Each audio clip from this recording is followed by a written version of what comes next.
good morning again. This is Gertrude Mache here in Wellington, New Zealand. A lot of you know that I have just come back from Frankfurt Book Fair, where I had gone to learn all about selling the foreign rights of my books in foreign languages. Today I have the pleasure of interviewing an ex-manager Paul Lance used to run the West Coast LA office of Allen. And he himself is now a self-published author. And we're going to have a conversation about how self-publishing is going versus publishing. Paul, welcome. Thank you, Gertrude. It's good to see you. It's good to be here. Paul, you're based in LA. I'm based here in New Zealand, and we're having this amazing conversation this morning. I've been trying to give people insights as to the advantages of self-publishing versus publishing. And I'd love just to have a conversation with you about your story. First of all, in the traditional publishing role, and now where you are as a self-published author. How did you start? And where is traditional publishing going? Well, one of the things to realize about traditional publishing is that certainly over 50% of the new titles that are being published electronically. And suddenly you're running a brick and mortar company in a digital environment. And while in the initial phase is, oh, well, this is great, you know, we have just a new way of distributing books as far as the publisher is concerned, the truth is that it's taken over, and editors are sitting in their cubicles or publicists or whatever, and they're trying to come to grips with what do we do with this new technology, the ways that we are the ways in which books are being assimilated by people has changed drastically.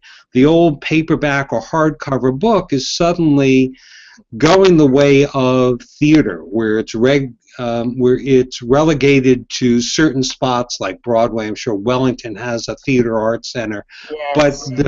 But it's changed. I'm trying to find the right examples to give you and our viewers a sense of why it was that I went to self-publishing as opposed to publishing. Okay. One of the first, let me qualify by saying that the traditional publisher it's been there for a while. It understands publishing. It understands distribution. There are a lot of things that the traditional publisher does and does well. From my point of view, and for I'm sure many authors, the financial element is in favor of self-publishing. You get a better deal when you self-publish yourself than when you're trying to go with a publisher. Clearly, because the publisher makes its money, you know, they're lucky if 1 out of 20 or 1 out of 30 books become successful, and so it's almost they're taking a risk on particularly a first-time author. Yes. Yeah, I found that when I was publishing my first book, one, I was an unknown person. I wasn't famous. It was the first time I published a book. And I got so many rejections because of that. And it wasn't because my content wasn't good. And then I just thought, I'll do it myself. And I went down the self-publishing route because of that. Right. And the traditional publisher will look at you. Let's say that, you know, you've written this book, come to whoever the publisher, traditional publisher is, and the first thing they want to know is, do you have a built-in audience? It's almost as important as how good the book is. But assuming your book is worthwhile, they want to know what are you bringing to the table? What do you have to offer? Do you have a website? Do you have a strong social media presence? Something that will help them and assist them with their efforts to sell the book. So, The Paul, other thing, I'm going to stop you there because I think you've sure. really hit an important point. And this is something I've been talking to all of the authors I coach, that it's very, very important for you to build your own platform, for you to create a following around your content, around your book, online and offline. For anybody to take you seriously, if you've taken the time to do that and perhaps have a membership site, have a mailing list, but an engaged mailing list. There's no point in having a mailing list with 10,000 people who don't talk to you. You would rather have a mailing list with 100 people who really engage with you, who buy your books, who buy your content. So I'll let you go on to point number 2, Paul. Sorry. Well, that's perfect. I'll give you an example. In January, health and diet, fitness and diet books are very popular in the early part of a year because people have overeaten maybe in their lives, but certainly over the holidays, and they want to lose this weight. So you have the terrific, it is the world's best diet book. And you go to the publisher, and the first thing that they would ask is, wait a minute, there are going to be another 25 or 30 diet books out there. What makes your diet book not special because one would like to think that you've written the book, then the book is special, but how can we sell your book over some other diet book? And you have to have a very strong point of difference, correct? Right. And if you are coming to the conversation by saying, I have a website that works with people on my diet, and I have, tens of thousands or maybe even a few 100,000 people who come read my blogs and go to my website, they're going to say, this is terrific. We will use our sales resources to sell it in whatever traditional way is possible, and then you're going to take that website and enhance sales.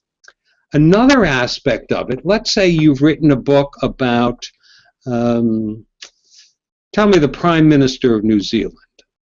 I'm not familiar. Who? His name is John Key. King? John Key. So you have written a book about this Prime Minister, and the book is then, or let me use a historical vernacular. So you have written a book about World War II. Okay.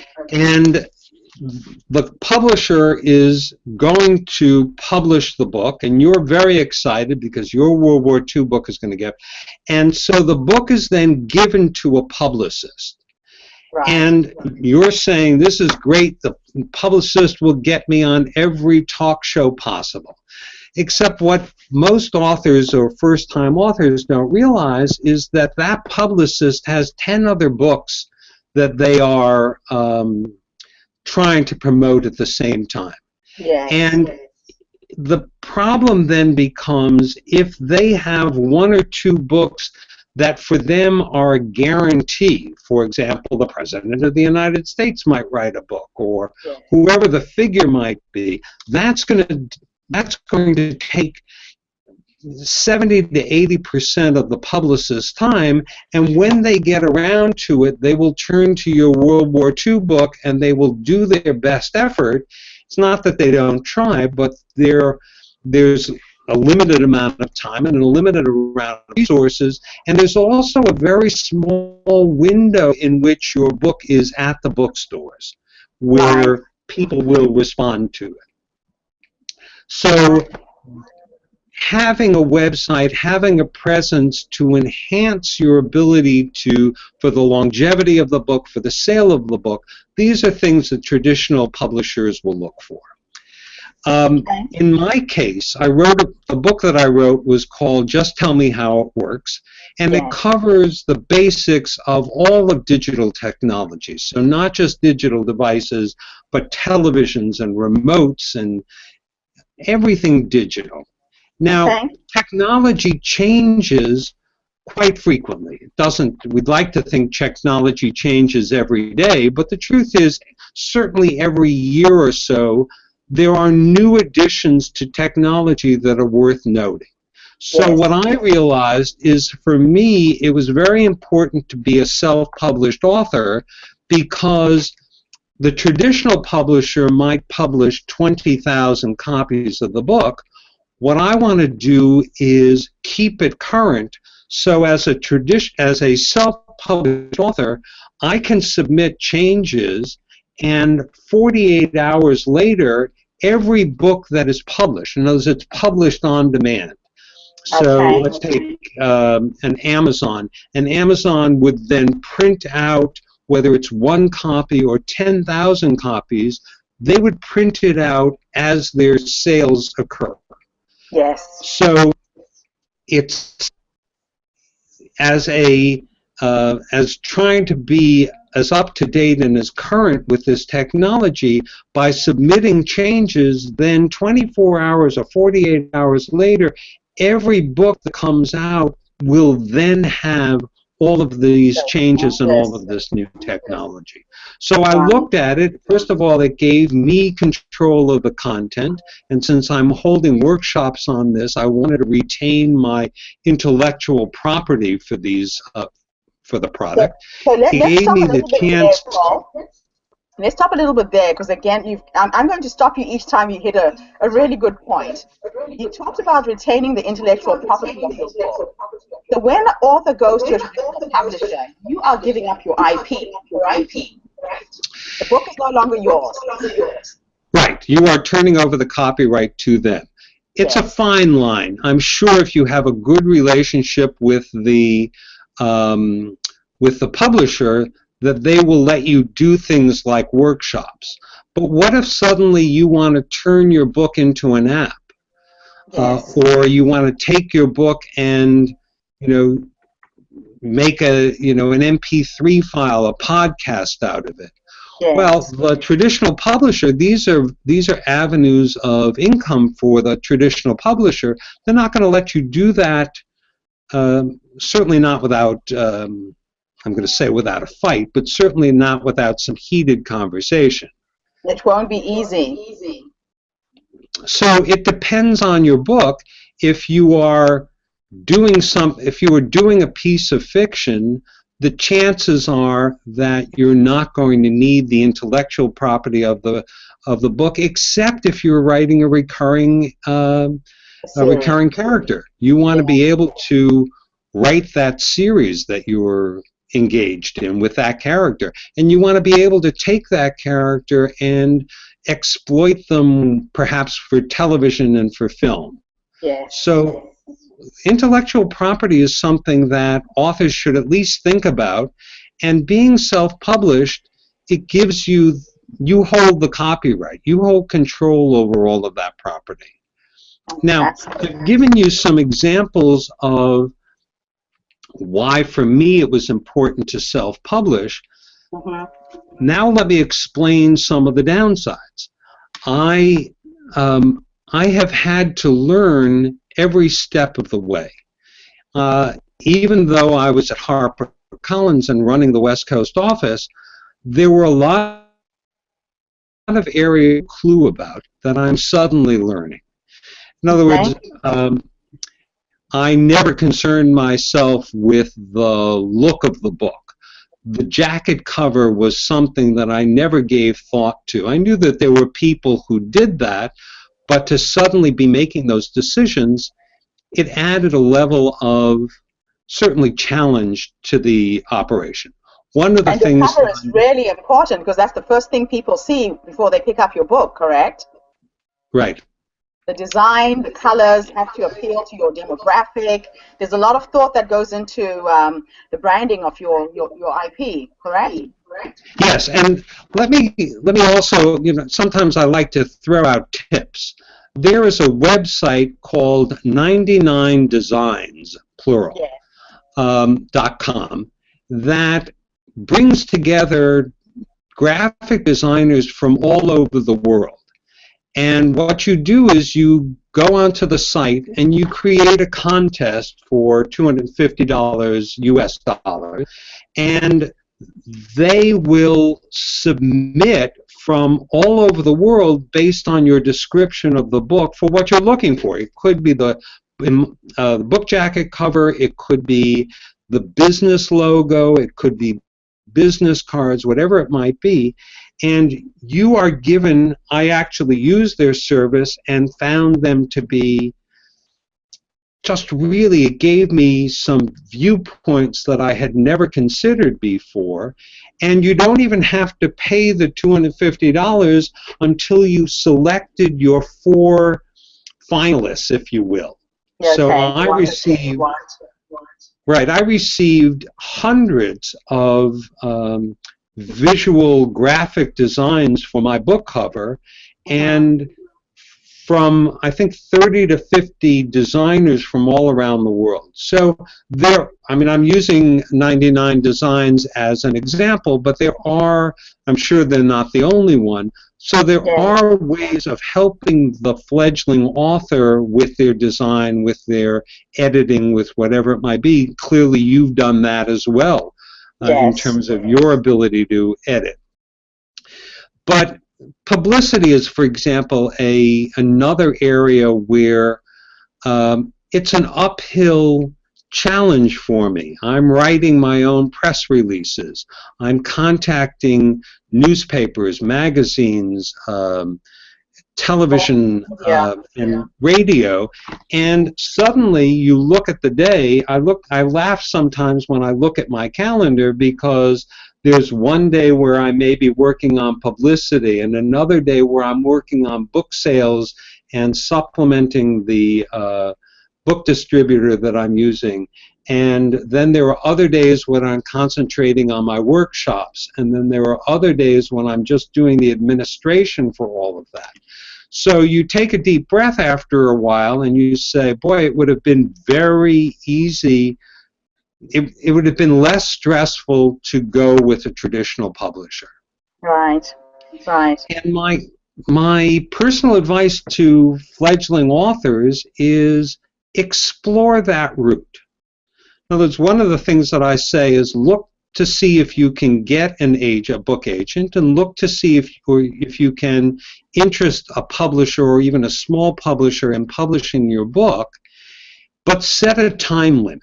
So that if you say, all right, it's January 1st, I'm going to submit my book to publishers, but by the end of March, if I'm getting constant rejections, or if it's not going smoothly, then you look, and perhaps at the end of 3 months or at the end of 6 months, that's your deadline, and then the other opportunity that's open for me is self-publishing. Yes. Yeah. So it's not a bad thing to go down that road, but have a plan B. Okay. What about the selling of foreign rights? Do you have any experience there, Paul? Selling of what? The foreign rights of your books to foreign publishers. Well, you probably have more experience with me because you've actually approached the people at the Frankfurt Book Fair. Yes. My concern at the moment is I'm using the book as certainly for English-speaking demographics. My interest in foreign rights is Spanish, because one of the things that I've discovered here in the United States is we have a very large Hispanic population, and there's a very distinct gap between young Hispanic men and women who are very digitally savvy and are among the forefront of buying digital technology, and yet there's a gap between them and their parents who may speak Spanish only, or who are just intimidated by this, not just because of the language, but because of the technology as well. So one of the things that I'm certainly looking at right now is how can I take my book and translate it into Spanish. And the challenge there is not just to find somebody who can translate. That's easy. You can find people who can translate. But somebody who understands what you're trying to do, what the message is, so that the humor, the ease, the ability to grasp technology is part of what they're bringing to the table as they translate from English to Spanish. And I've actually found that personally as well, because I write from a very African perspective. So this is something that authors need to think about when you are getting your book translated. There are nuances in my language that are very hard to articulate in English. And although I've written my books in English, I worry about being translated into another language because they will miss the subtle layers. Like I explain in African philosophy, which is very hard to articulate in English as it is, and I think I've done a pretty good job with my first book. But my worry does transfer into the book being translated into another language, and whether those nuances will be picked up or not. And you're saying the same thing here with technology and how you work exactly. with humor. Yes. Yeah, because humor is very cultural specific as well, is it not? There's some things you can miss in one language that somebody in another language just won't get. Right. I'm lucky in that technology, by and large, is constant throughout. In other words, the usage may be more prevalent. For example, the smartphone is really a tool for most people around the world, whereas the U.S. and some affluent countries, they're more apt to not only buy a smartphone, but buy a tablet and have a laptop. And suddenly you look at the person and they have 3 or 4 devices that they use. Yeah. But around the world, most people just concentrate on one. But to get back to the foreign rights, the issue is you can find somebody, an agent, who will broker your book for foreign rights. But to your point, do you just say, well, I'll leave it to you or for that foreign publisher to find a translator? Or do you take concern and say, no, I'm going to invest a little more time and energy in this so that I find the right translator? Now, sometimes you can work with a foreign publisher like that, but most time what happens is the people go to the Frankfurt Book Fair and they sell their book rights, and goodbye, good luck. I'm not interested in, I just want the point on my resume that says my book was published in Korean or Japanese or Swahili, as opposed to really conveying the message of the book.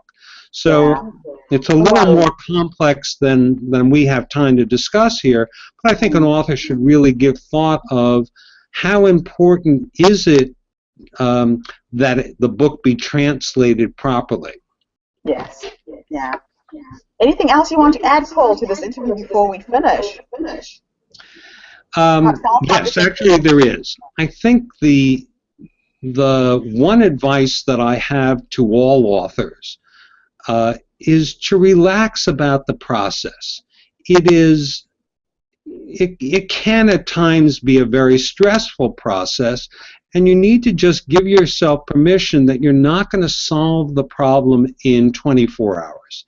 That it may take you, I laugh because I look at how long it took me to write the book, and anybody, and how long it took me for the cover, and I would go, every rewrite is the time it takes me to rewrite plus 10 business days. It's like you have no control over the fact that the publisher is going to take, or even the self-publisher who's helping with that, it's going to take an extra 10 business days, which is 2 weeks. So you write it, and that's for every change. So you're down to the final rewrite, and all there are 5 or 6 words that you want to change, plus 10 business days. So you need to give yourself a sense of, you need to be calm with yourself and say, look, this is a project, and I'm going to make it the best that I can. So strive for excellence, be gentle with yourself, and take walks. Take long walks, and don't obsess, as we are all prone to do. Yes. Yes. And then go Thank you. gentle. Try the traditional route, the traditional publisher route, but set a deadline. You know, don't make it an indefinite, I'm just going to send it out, and if it takes years, I'm going to publish. No, set a time frame on that, and then start the route for self-publishing if that's what interests you as well. Fantastic. It's a Paul, long thank you. conversation. We can engage on this one for hours in terms of the nuances, and perhaps that's one of the things that we should do is revisit this at some point and say, today let's talk about publicity between Yes. self-publishing and traditional publishers, or let's talk about book distribution. What do you do about selling your books? Things of that Yes. nature. So maybe what we'll do is we'll break it down into a little more specifics later on. I love that idea, Paul. Thank you so much. That would be brilliant. Thanks so much for your time this morning. Thank But you. don't go